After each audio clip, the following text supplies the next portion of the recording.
Welcome back. In this video, I will be explaining a little bit um about my thesis presentation that I made during my master's degree.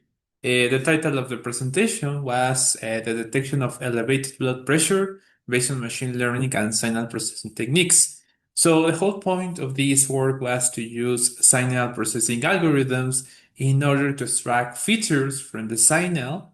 In particular, we will be focusing on the photoplethysmography signal, also known as PPG, and take that data in order to train different types of machine learning algorithms, okay, in order to perform high blood pressure detection, also referred as elevated blood pressure.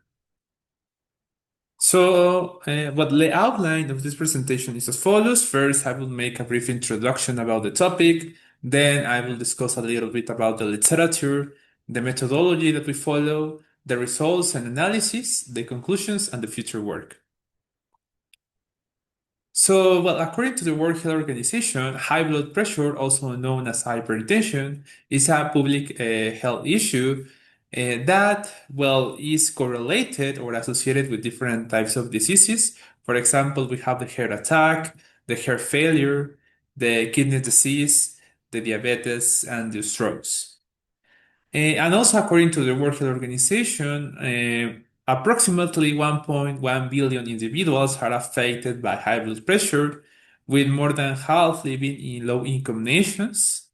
And also, hypertension is also known as the silent killer, since this condition does not produce noticeable symptoms that could alert from its presence.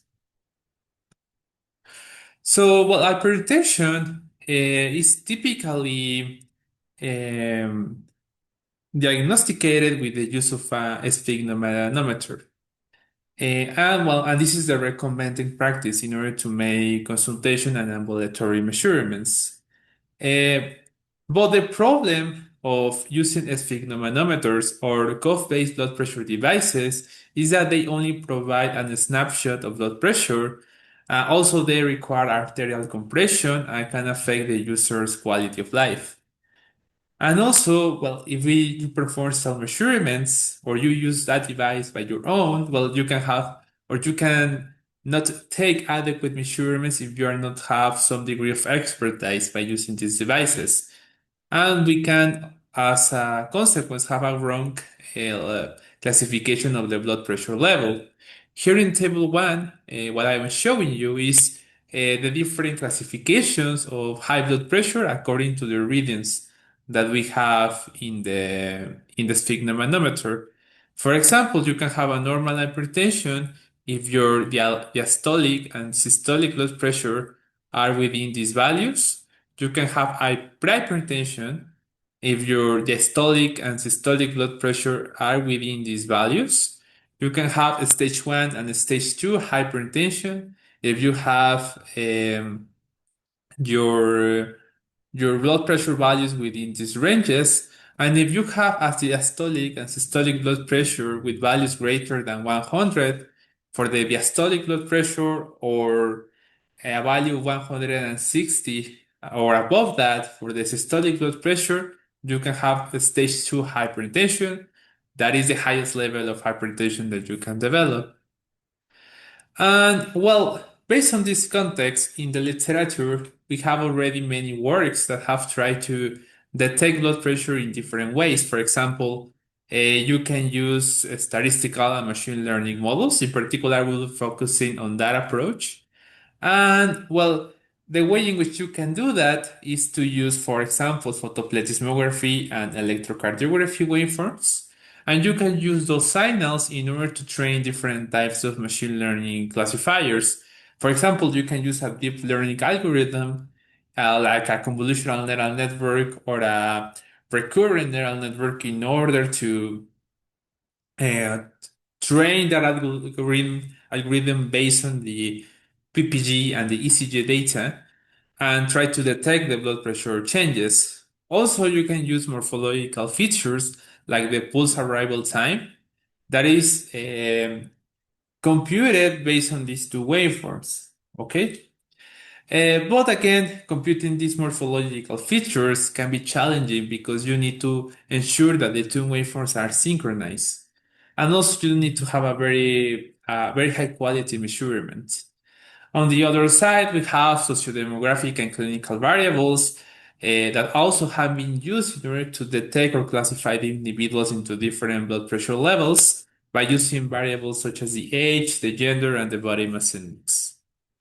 This is an illustration of what is the behavior of this PPG and ECG data. And in the right side, well, we have this body mass index, age, gender, and heart rate. No, that are basically data, no, sociodemographic information or clinical data that we can obtain from the patients by taking measurements. And well, for example, if we have used or we use deep learning approaches, well, there is already a plethora of literature that have tried to use these approaches. For example, here the work of Liang used the MIMIC dataset, that is a publicly available dataset that is quite popular. And they use that dataset in order to use in particular the ECG data in order to pre-process that by using a technique called the wavelet transform and using the scalogram produced by this wavelet transform in order to fine-tune pre-trained neural networks like the Google Nets. Soon also use the pre-trained neural networks. In particular, his work used the AlexNet, but in this case, he used the PPG and the PPG derivatives and applied the Hilbert-Hwan transform in order to generate this time frequency mapping of the signal in order to train this AlexNet.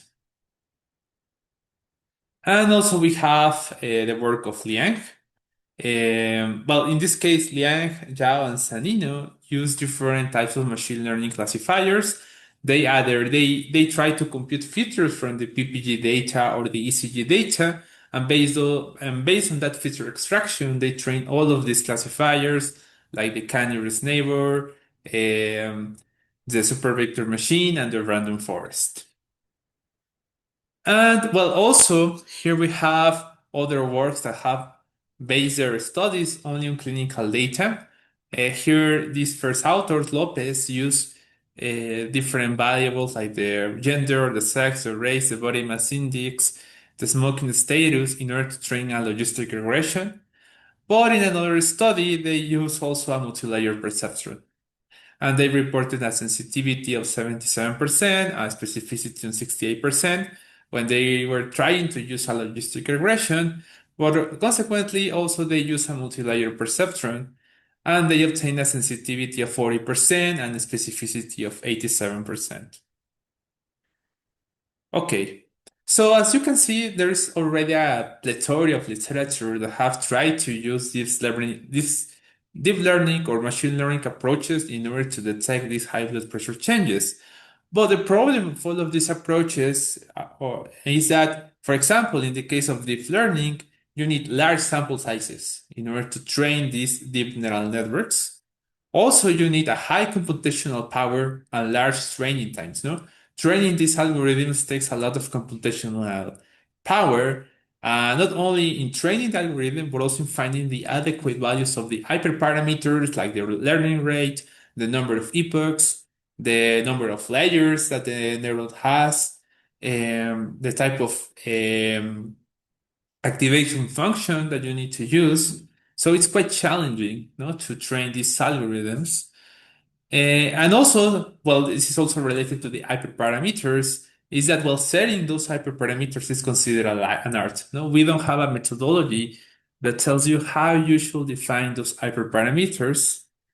And well, also these complex models are also viewed as black boxes. So if you want to know or explain how this model is working, it's quite complicated, no? Because we don't have um, like a way in order to make inference based on the weights that are learned by these neural networks. And in the case of feature extraction, the challenge is, okay, which features do you need to pick? Which are the relevant features that can help you to make signal classification? Which representation is the most adequate? For example, you can compute these features in the time or in the frequency or in the time frequency domain, but which is the best representation to do that? Also, you can compute morphological features like the pulse arrival time that I was mentioning in a previous slide. But computing these morphological features require a high quality waveform. And also variables such as the gender, the age, the body mass index, despite there are already been many studies that relate these quantities with high blood pressure, they do not provide a constant measurement. So the research question that motivated this work was to say, okay, what are the clinical variables and features from physiological signals that could be used to generate a classification model that allow us to the detection of elevated blood pressure non-invasively? And the hypothesis is that, well, it is conjecture that the development of a model based on machine learning could detect elevated blood pressure non-invasively using a combination of clinical data and features from physiological signals, such as photoplethysmography. And well, the main objective is to develop a model that detects elevated blood pressure non-invasively by using clinical and physiological signals, and also by training and testing different types of classical machine learning classifiers. Here I wanted to highlight that we wanted to use these simple or classical machine learning classifiers because we want to generate a model that is as simple as possible, or in other words, that is sparse as possible. No, we want to generate a model with the less amount of coefficients. Well, the methodology was as follows. First, we apply some feature extraction techniques to the PPG signals, and we compare two approaches. We use transfer learning, and we compare that with a technique that is the main core of this work, that is the wavelet scattering transform. Afterwards, we compute, we train the classifiers using a feature selection approach. In this case, we use only the clinical data. We train the classifier, and we train the classifiers by using two approaches. First, with half feature selection, and then with feature selection. And finally, we compare the use of early and late fusion. I will explain these approaches, but the idea is to consider the effect of the PPG data and the clinical data. So, well, all of this work was developed in a Python Google collaboratory environment. This is the processor that we use. That is also or was available in Google Colab. Also, we use a GPU for transfer learning using again the same environment. The libraries was PG Wavelets, Scikit-learn, PyTorch, and Humatio. And well, all of these tests were performed using a random split of the data. This is, 75% of the data was used for training the classifiers and 25% for testing the classifiers. And this is called the hollow method. That is the simplest form of cross validation. And we decided to use this approach because it requires a low computational power. Okay, that's the main reason that we selected or not to use this holdout approach. And one of the drawbacks also is that this evaluation has a lot of high variability because depending on the split that you have, well, you can have a lower or greater performance. So the data set that we used was collected from the Gillian People Hospital. This is reference 14 of this slide. The sample size is 219 samples. We have categorical variables like the gender, the hypertension stage, and the numerical variables are the age, the height, weight, the heart rate, the body mass index.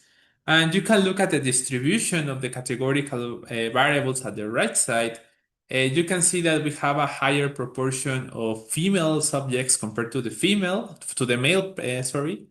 And also, you can see the distribution of the blood pressure stages that we have in the data set. For example, you can see here that we have a higher sample of hypertension and normal patients, but a lower sample of stage 1 and stage 2 hypertension. So, based on this unbalanced distribution of the dataset, what we decided to use in order to not introduce artificial samples into our analysis was to only compare the presence of normotension with prehypertension. Because as you can see, they have a similar proportion in the dataset, so we don't need to balance these two categories. Okay. Also, well, I wanted to explain what was the process of preprocessing the PPG waveforms. This is an illustration of the PPG waveform. It's basically measuring with a type of infrared sensor the behavior of the blood flow in the arteries, measuring the index finger of the patient. This is from the dataset, in particular, is for patient 100. For each of the subjects that we consider for the dataset, the authors collect three different PPG waveform segments. This is 1, 2, and 3. So we will use or we determine the quality of these measurements by using the skewness. That is the metric recommended by the authors. So only one of these PPG waveforms was used for the analysis, and we select that based on the skewness. The higher the skewness, the better. And well, this is the methodology that they follow in order to collect these samples. For example, we have 10 minutes of resting. Then during 3 minutes, they acquire the blood pressure. This was done in a time frame of 30 seconds, and they collected PPG segment number 1, 2, and 3. Okay, and each of these segments have a duration of 2.1 seconds and a sampling frequency of 1 kilohertz. And well, remember that we make a split of the dataset between training and testing. We use the 75% of the data for training the model and 25% of the data for testing the model. And this is the distribution that we have. You can see that the normalization has a slower number of samples compared to the presentation. But for the testing phase, we have the same distribution. Okay. Again, we decided not to use an oversampling method because we don't want to introduce some type of artificial samples that can bias a little bit of the results that we obtain. So, the techniques that we use, well, as I mentioned previously, we use transfer learning. For that purpose, we use the inception net, the ResNet, and the dense nets. We selected these three neural networks because they were not selected or were used previously in the literature, as we discussed previously. And for the machine learning algorithms, we use a supervector machine, a logistic regression, a linear discriminant analysis, a k-nearest neighbor, and the decision tree. And well, we use metrics such as the accuracy, the recall, also know the sensitivity, the precision, the F1 score. Well, remember that the sensitivity and the recall are basically the same, and the specificity. So these were the metrics that we use in order to evaluate these models. And the first stage was to detect this normotension and prepertension only using the PPG data. So first, we decided to filter the data using a infinite impulse response filter. In particular, we use here a Butterworth filter with a frequency response of 25 Hertz. This is the frequency response of that filter. And afterwards, if we apply this filter to the PPG waveform, in red, you can observe the raw signal, and in blue, you can see the filter signal. Basically, we're using this filter in order to remove the higher frequency noise of the waveform. And well, based on that, once we have the filter signal, we apply the wavelet transform. For this purpose, we use an A derivative of Gaussian that we apply to the waveforms, and we obtain a scalegram similar to this one. And afterwards, we apply a fine-tuning of the three pre-trained neural networks that I discussed previously. So, how do we select these pre-trained neural networks? Well, we base our selection based on the accuracy that they have on the ImageNet challenge. So as you can see, the ResNet, the Inception Net, and the DenseNet, in particular the DenseNet 121, the ResNet 32, and the Inception version 3 have, but at the time that we make this work, have the highest top 5 accuracy. So that's why we decided to follow this approach. And well, based on that, well, we compare all of these pre-trained neural networks, and we noticed that the DesNet 121 gave us the best performance in terms of sensitivity. And you can see that we have a value for the positive class, well, for the normal tension class of 75%, and for the, I was explaining the results I exchanged the results in red is the model that has the highest performance in terms of of specificity for the normalization class. Okay, and in terms of sensitivity, the DesNet has a value of 50%. Okay, so you can see that there is a trade-off here, no? Because we have a very high specificity of 75%, but a lower sensitivity. Okay, here for the DesNet 121. So if we evaluate or compare all of these models in terms of sensitivity, you can see that the ResNet 50 has the highest sensitivity of 85%. Okay. And well, this occurs, or the best epochs in which this value occurs is in epoch number 12. So you can see that here, a transfer learning does not help us too much in detecting this representation or normalization. In fact, these models are highly overfitted. Also, they are too complex. Many of these neural networks has more than 1 million parameters, so that's a lot. So the performance that we're getting by using this transfer learning approach is not so good. The models tends to be biased. We can say that the Inception number version 3 has the best trade-off between sensitivity and specificity, but the results are not quite good.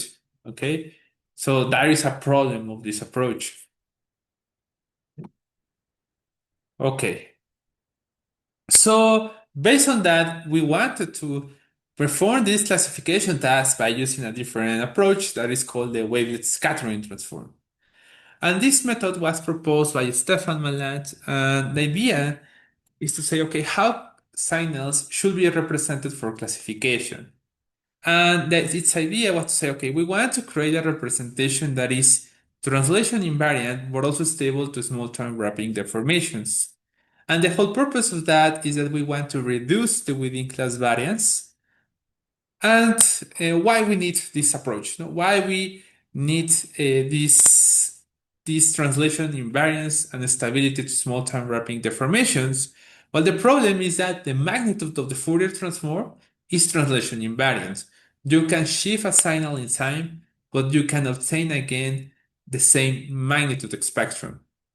But the problem is that the Fourier transform is not stable to small time wrapping deformations.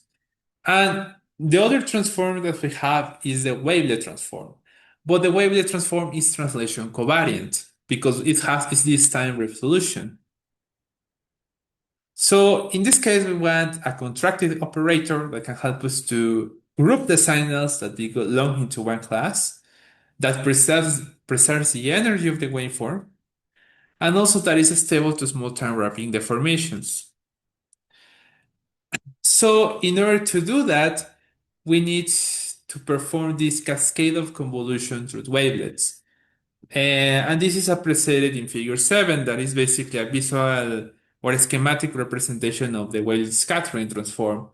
It's essentially a cascade of convolutions with wavelets, but The main characteristic of this scattering transform is that we are computing a cascade of wavelet transforms, with the difference is that we are first extracting the magnitude of the wavelet transform convolution. Also remember that the wavelet transform is basically dilating the frequency spectrum across different frequency bands. So we are basically recovering the information from all the frequency spectrum. We compute the modulus of that, and by doing that, we are computing the envelope of the result of this convolution. And afterwards, we are filtering that envelope with a scaling function. And we call that the first order scattering coefficients.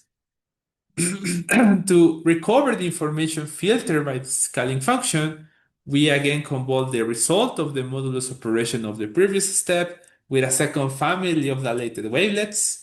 We apply the modulus, and afterwards, we again filter the information with a scaling function. So, in general terms, maybe this method is quite abstract for you, but basically we are transfer or translating the higher frequencies to lower frequencies. But by doing that, we can um, generate an invariant representation because typically low frequencies tends to change very slowly in time. And also, we are making this representation stable to warping deformations because warping deformations shift the frequency components in the Fourier domain. So we use this technique to generate features. In particular, we use one wavelet per octave and the size of the invariant equal to 5. These parameters are based on the Kimachi implementation of this of this method. And here you can see that we have the zero, the first, and the second order scattering coefficients. And afterwards, we average along time or along the samples dimension these coefficients, and we obtain what we call the time shift invariant log scattering transform. And we use these features that are basically these points in blue and red. In blue are the points of the normal tension, and in red are the points of the parapent tension. And we can see a difference. No, it's not a very high difference, but at least we can observe that we have a new representation of these waveforms in which we can at least distinguish visually. And also remember that this wavelet transform or these scattering coefficients are basically an energy representation of the waveforms. So essentially what we are doing with this approach is to compare the energy across different frequency bands. Well, after that, we apply a C-score standardization. This is mainly done in order to that the distance-based classifiers like the linear discriminant analysis, the logistic regression, or the support vector machine or k-nearest neighbors are not affected by this difference in scale values between these features because as you can see, we have some features that have a different range compared to others. So in order that those differences in range between all these different features do not affect the training process of those distance-based classifiers, we decided to apply a C-score standardization. So based on that, you can see here that the support vector machine trained with these scattering coefficients gave us the best testing accuracy. In fact, you can see that the testing accuracy is higher compared to using these transfer learning methods. But also you can see that the recall and the F1 score for the preparation class is higher. But at the same time, you can see that the sensitivity of the normal tension class is lower. Okay, so that is another problem. Uh, well, at least there is not too much difference between the classifiers, and also we obtain a relative high performance compared to the transfer learning approaches in those pre-trained neural networks.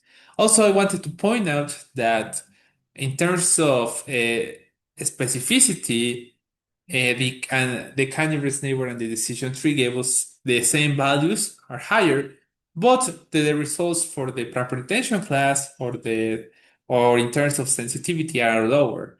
So yeah, we are detecting best the normal tension class, but the preparation class is rarely detected. Okay, so that is one of the drawbacks. So we can say that this support vector machine is the best one compared to using a logistic regression, an LDA, the k-nearest neighbor, and or the decision tree. Well, afterwards, after using this scattering transform, we use only the clinical data. That remember, we have the age, the heart rate, the body mass index, the gender, the weight, and the height. And afterwards, we apply a feature selection approach in order to reduce the dimensionality of the clinical data. And we observe that the age, the heart rate, and the body mass index were the variables that has a higher degree of association or correlation with the representation level. Um, and also, well, these features that were selected are consistent with the typical variables that are used to detect this normotension and representation. So again, we train the classifiers and we notice that the support vector machine trained with this, with all the features or all the clinical variables that we have, gave us the best performance. Okay, in terms of sensitivity and specificity is lower, but at least the sensitivity is higher. No, that is the proportion of correctly classified representation levels. And also the F1 score is higher compared to the other classifiers. Also, the accuracy, both in training and testing, are quite close together. That this tells us about the degree of underfitting or overfitting. So we can say that the training is adequate because the training and test accuracy are quite similar. Afterwards, we compute the feature importance score of these variables using the gene impurity index. That is the way in which the decision tree makes a partition in its leaves. And well, we decided to use this approach because well, it's already integrated in the decision tree classifier. And here you can see that the body mass index, the age, and the weight and height are the variables with the highest degree of association, no, with the hypertension level, according to the dataset. But we decided to discard some variables. For example, yeah, the body mass index is the most important variable. And since the body mass index integrates the weight and the height, we can discard these variables, weight and height, from the analysis because they are already embedded in the body mass index. We also use the age and the heart rate because also they have a higher importance score compared to the to the to the sex variable or to the gender variable. And well, based on this feature selection, we notice that we obtain a higher performance compared to using all of the variables. No, a slightly higher performance, at least in terms of accuracy and in terms of sensitivity and specificity. In particular, the specificity was favored and also the F1 score of each of the classes. And finally, we wanted to see, okay, now we have trained a classifier using only PPG data, and we have already trained a classifier only using clinical data. We want to generate a model that considers both approaches. So to do that, we apply two ways. The first one is the early fusion approach that basically is taking the age, the hybrid, and the body mass index and combine that with features derived from the scattering transform of the PPG waveform and into one dimensional feature vector. This increases the dimensionality of the input vector from 19 variable features from the scattering transform plus the three clinical variables that we selected. We use that feature vector to train the same classifiers. And here we notice that in terms of the accuracy, sensitivity, and recall, the k-nearest neighbor gave us the best performance. Also, you can see that the specificity is quite higher compared to the other tests that we showed previously. But one of the drawbacks of this canary-nearest neighbor is that it's a lazy classifier, no? Because it doesn't learn a model. You need all the training samples in order to make a prediction. So it is not the best one in terms of computational efficiency. And also, well, you need to compare against all the training samples and then perform a majority voting. So this is one of the drawbacks of the classifier. No, it's maybe not the most appropriate if you want to perform some real-time implementation, and also you maybe also susceptible to very susceptible to this high variance in the dataset. So you need to be worried about that. And so we cannot be sure about the generalization performance of this classifier compared to the other ones. And finally, we decided to say, okay, we can train um,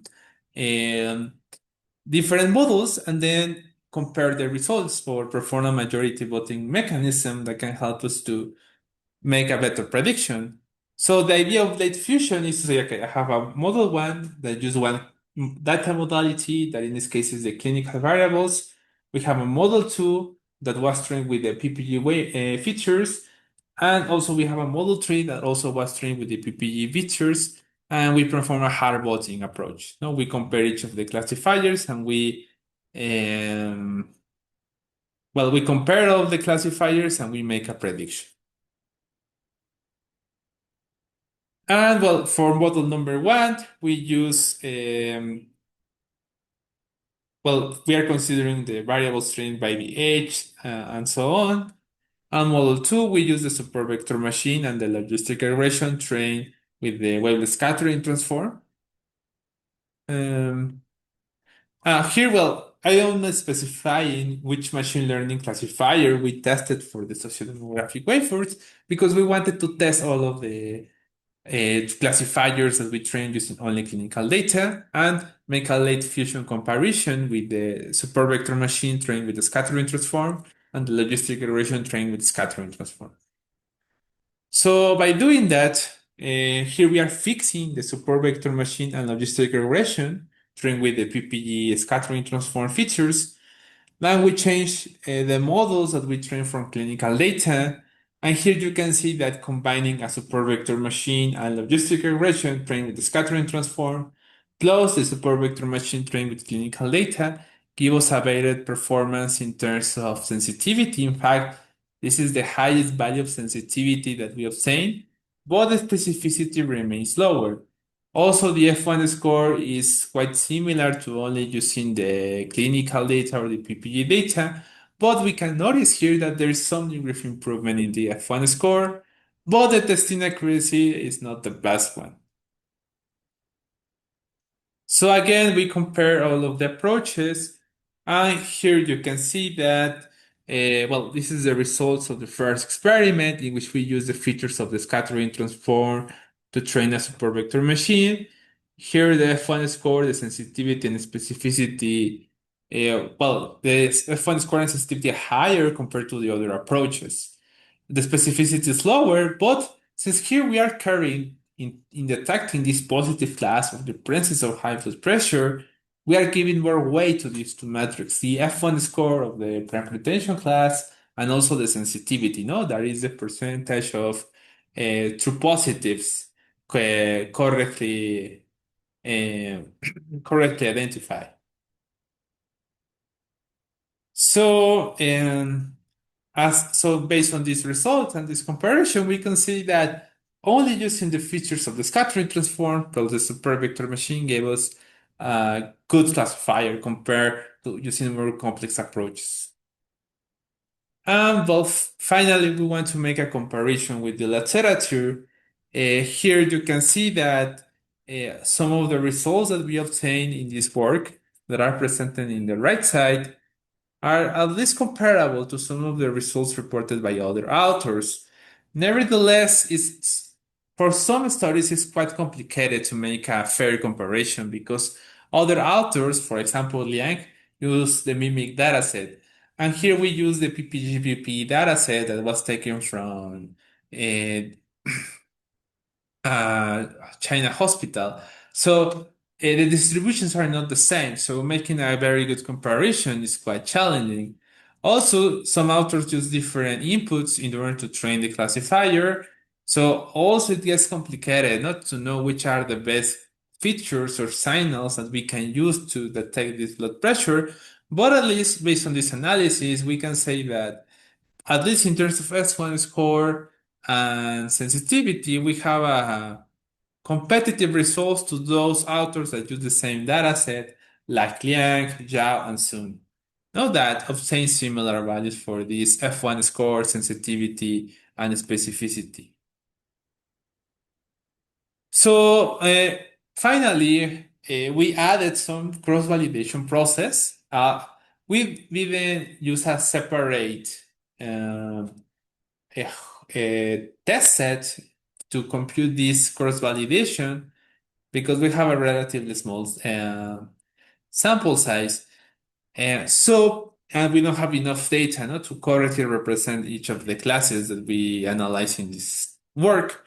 So I only showing you these 5 cross-validation results for the methods that allow it. Okay.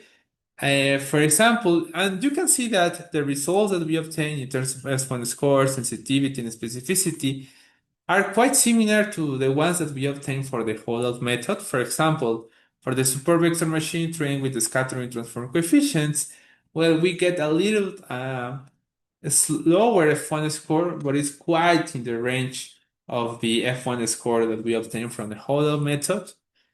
For the sensitivity, the average is also again within the range of the holdout method. The same for the specificity and so on. So we can say that this 5-fold cross-validation process tend to converge to the results that we obtain from the holdout method. Nevertheless, since we have a relatively small sample size from a very particular population, we also see a lot of high standard deviation, no, in these average metrics that we computed in this 5-fold cross-validation process. Okay. So as conclusions, well, in this work, we propose to use the wave scattering transform as feature extraction techniques on PPG waveforms for elevated blood pressure. The use of the PPG and the wave scattering transform for elevated blood pressure detection show a similar performance to other works in the literature in terms of F1 score for the hypertension class and sensitivity without relying in deep learning approaches or morphological feature extraction. List fusion show a better performance than LE fusion in terms of sensitivity and F1 score. Nevertheless, considering the effect of the clinical data in the fitted model does not provide better performance in terms of score than employing only the PPG data. So some future work is we can explore the use of clinical data by employing a multi-level model by stratifying based on the age or body mass index value, similar to the work of Shink.